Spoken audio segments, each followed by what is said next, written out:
He's aggressive. He's fast. He's doing things that maybe they wouldn't do, but he's making it work. And now he's all of a sudden taking some of their food off their table. So a lot of times they don't like that. So that could be part of it. Some of it's jealousy. But at the end of the day, I go back to what I said earlier. He didn't catastrophically end somebody's day with something he did.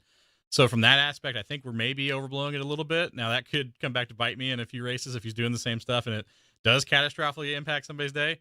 But even Blaney, like that got spun out by him, ended up finishing fourth. So everybody that had an issue with Hocevar throughout the day ended up with a decent finish. I think they all finished top 10. Kyle Busch included, who was pretty frustrated with him at one point. So it wasn't like he did something to end anybody's day. Well, Jeff, you worked a long time with a guy who got the same treatment from Richard Petty and David Pearson named Darrell Waltrip. Mm-hmm. He got it. You brought up during the break, we were talking Ernie Irvin got it. Joey Logano got it.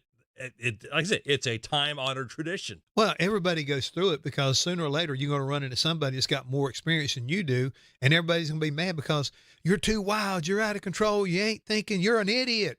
It's just part of it. I mean, Darrell Waltrip had, I think, an ultimate compliment it bestowed on him by Cale Yarborough.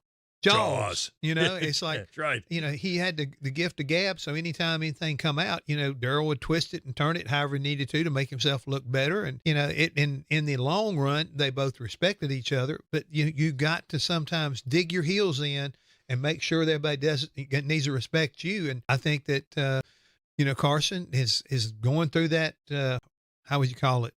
Orientation, whatever, you got to go through to become one of the guys. I mean, nobody wants to believe that you're that good and you're doing that good. And they want to make sure you understand you didn't respect me. You ran all over me. You should have gone with me, or you should have went and gotten somebody else. Stay off of me next time. It just depends, folks. I mean, it's part of it.